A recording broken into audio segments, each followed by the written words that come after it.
Hello and welcome to the fourth experiment of EEE 342 Introduction to Communication Engineering. In this experiment, we will talk about frequency modulation, and we will build a frequency modulation system using Simulink. We will build both the modulator and demodulator circuits. So let's talk about frequency modulation first. Some of you have taken the theory course in previous semesters, so I'm just giving a brief recap on what is FM. So in the case of AM or amplitude modulation, the amplitude of the carrier is varied according to the message. But in the case of FM, the amplitude is kept fixed but the frequency is varied. So FM actually is a subset of angle modulation. In the case of angle modulation, the angle or the theta is varied according to the message signal. You can see that AC is the carrier and it is fixed, but there is an I here which indicates the instantaneous thing. So this means that theta IT, which is the phase angle or the angle of the carrier wave, that is actually changing with time. It's a function of time. So there are two parts in this angle. The first part is frequency and the second part is actually a phase. So we can vary both the phase and the frequency, but depending on which we are varying, there are two different schemes. If we vary the phase, it is called phase modulation, which is we are not talking about today. If we vary the frequency of the carrier signal FC according to the message, then it is called FM or frequency modulation. So we get a solid idea about what is FM. In the case of FM, the frequency in particular of the carrier signal is varied according to the message. So you can see it doesn't matter if we are changing frequency or phase. In both these cases, our angle is changing. So in this angle, here in this box you can see the angle theta IT for a frequency modulated signal is actually 2 pi integration of 0 to t of fi tau theta. Here fi tau is the instantaneous frequency. So in the case of an FM signal, we are not changing the phase. Let's say the phase is 0. We are not changing the phase. Only thing that we are changing is frequency. So frequency will be changing every now and then. So depending on the frequency, we will get a phase angle or an angle. This angle is actually theta IT. So at first our FIT will be changed. We will get a FIT because now frequency will be a function of time because the message is changing. So according to the message, the frequency of the carrier will be changing, and depending on that frequency, we will get instantaneous angle. So with that instantaneous angle, we can calculate our full wave ST. So let's get into more detail. So here you can see for a frequency modulation signal, the instantaneous frequency FIT is actually a sum of the carrier frequency and a modified version of the message. You can remember from AM that in the case of AM, the amplitude of the carrier was AC plus MT. You can remember that certainly. Here AC was the amplitude of the carrier and the MT was the message. So the modulated signal had an amplitude of AC plus MT, which actually had both components from both carrier and the message. In this case of FM, it is happening, but for the case of frequency now, you can see the instantaneous frequency FIT is actually a sum of the carrier frequency and a modified version of the message. Here the message is empty and KF is actually frequency sensitivity. If you just decrease KF, then most part of FIT will depend on FC. If you increase the KF, then most part of FIT will depend on the FC, depend on the MT. I'm sorry. So KF is a factor. It is a constant factor. Depending on KF, we will vary the contribution of MT to the FIT. So now we are done with our basic understanding of frequency. So as we now know how the frequency is changing, we should now be able to develop our whole model. So in the previous slide, we have seen that theta IT was an integrated version of this instantaneous frequency. So the variable is just changed to tau because there are two variables. We don't want to get confused. That's why it is kept tau. You can keep it t as well. It doesn't matter. So Fi tau is actually Fc plus Kf m tau. If we just change it to tau, Fi tau is equal to Fc plus Kf m tau. Now fc is obviously a constant, so this will be out of integration. Kf is a constant, so it will be multiplied with the integration, and m tau is actually the function, it is actually the parameter which is a function of tau. So we will get something like this, 2 pi integration of fi tau d tau.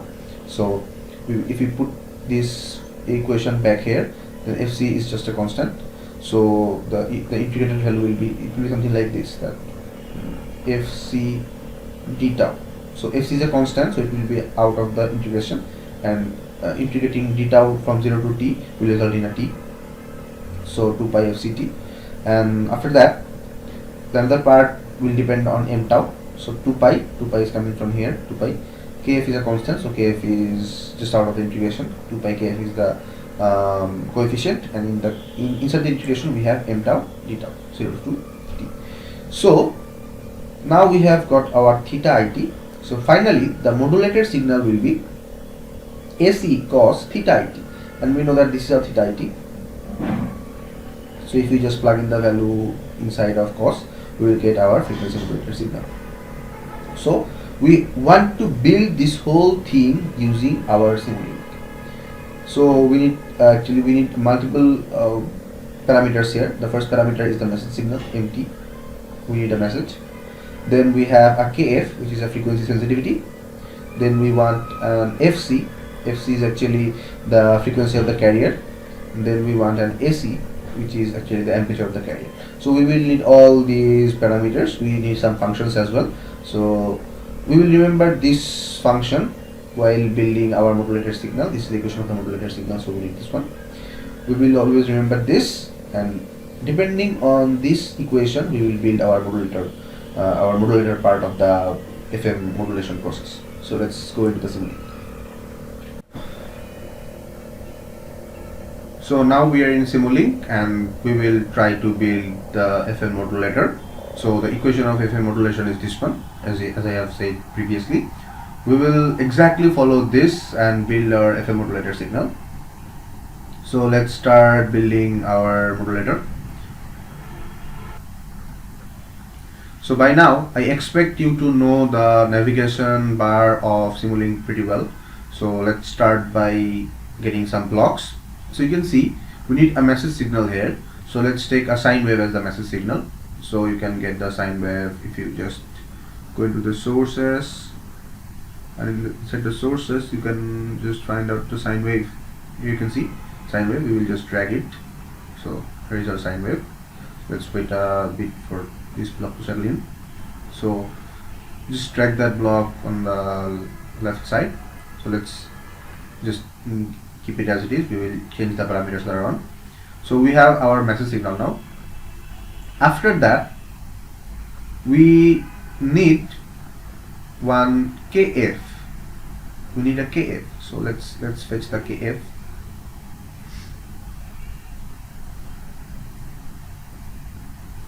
KF is basically a gain, so we will need a gain.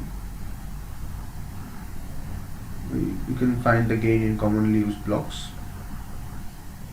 You can see the gain. Okay, so we have the gain. Okay, so let's just join them.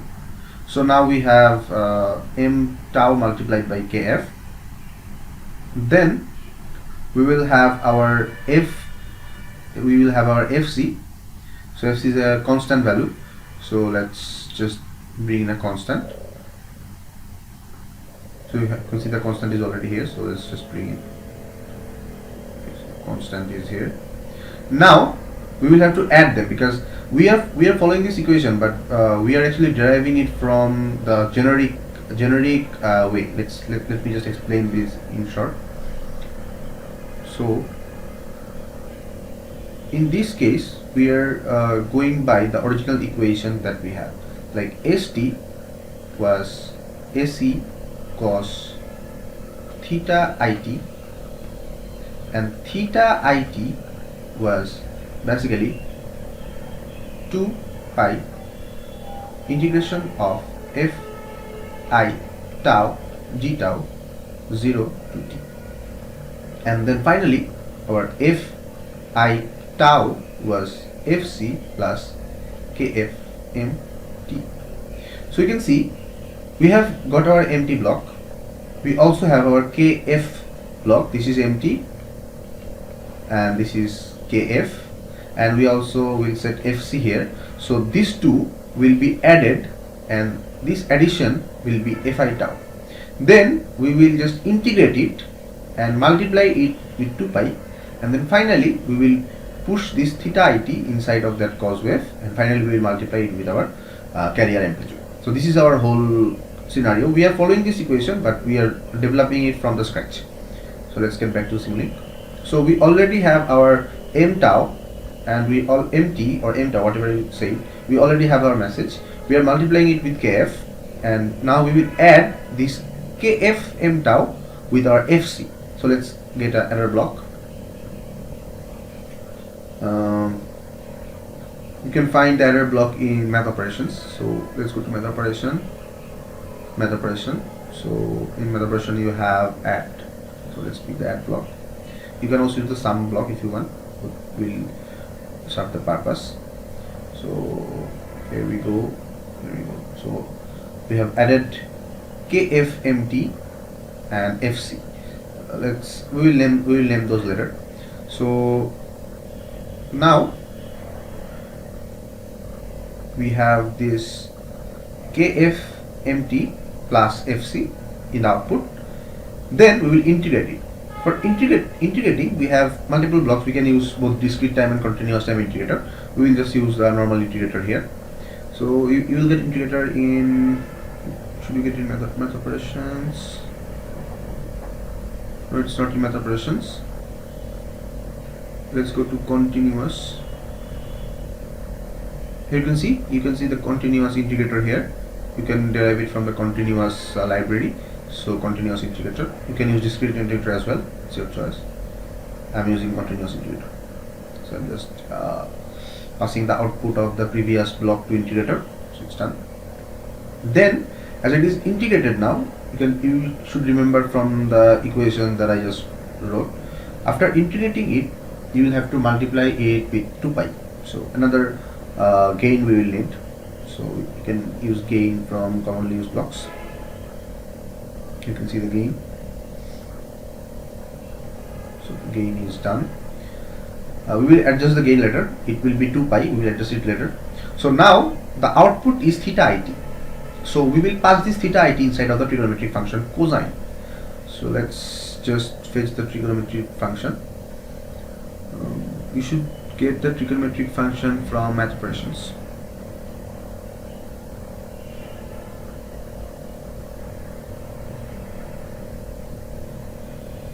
You can see the trigonometric function in the math operations. Just drag it. Okay, so this is our output. So this should be cos. We will change it later as well. After that, we will need another gain, that is the carrier amplitude. So another gain. You can just find the gain in commonly used blocks. So the gain is here. Okay, done. So the output here should be our FM signal. So let's bring a scope in to visualize this. Should get scope in the commonly used blocks. We want to view both our original signal and the FM signal. So we will need 2 input ports. So let's just change the port to 2. You can see the signals and ports. Just change it to 2. So now I have 2 ports. One port should have the output from the output of the gain, and the other one should have the input signal. Okay, so we are done with our FM modulator circuit. It should work fine. So let's start from the left and set the parameters. So firstly we have the sine wave, which is our input signal. So let's set the parameters for it. Keep the amplitude to 1. Keep the bias to 0. Now the frequency is in radians per second. It's not in hertz. You should remember that. Let me just set 2 radians per second. You can use whatever you want. I am just choosing 2 radians per second. The phase should be kept empty. You can just use a sine wave. And for sample time, choose a small value.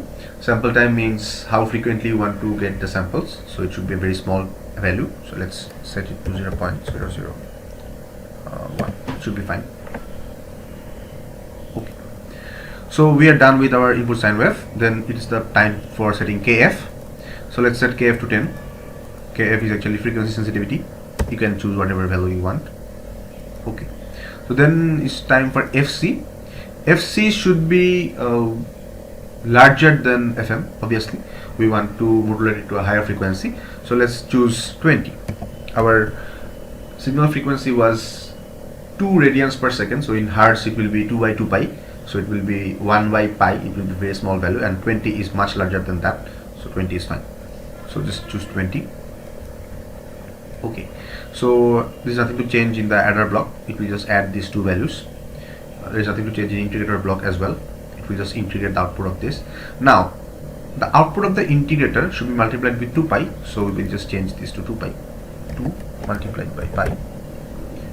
Done. And then the output should be fed into cos wave, not sine, so we will change it to cos. Okay, and then the gain is basically the amplitude of the carrier. Let's just keep it 1. It doesn't matter, you can choose whatever value you want. So this should be the whole modulator circuit. Let's run it and get some idea. Okay, so we're done. Now let's just check the output. Okay, so for a better view, let's zoom it. Let's just check this portion.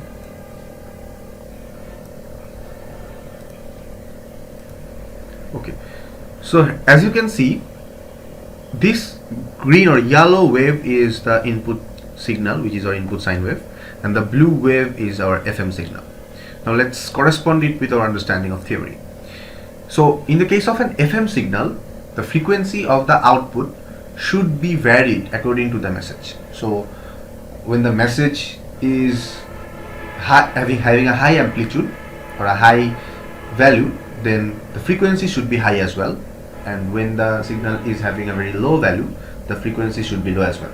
Correspond it with our AM understanding. In the case of an AM signal, the output of the AM modulator has a very high amplitude when the amplitude of the message is high, and it has a low amplitude when the amplitude of the message was low. So in this case it is the same thing but for frequency. When the message signal has a high amplitude, the frequency of the output modulated signal should be high as well. It should be very congested. And when the message signal has a very low amplitude, the frequency of the FM modulated signal should be low as well. That means it will loosen up a bit. So let's just check if our simulation is doing it correctly. So as you can see, in this phase the message signal is rising, and we can see the frequency is also increasing. You can see this portion here is very dense. That means frequency is very high here. Now when it is going down from this value, you will see that the signal is losing up. You can see when it reaches this point, you can see here the input message has the lowest amplitude. It's -1, lowest value -1.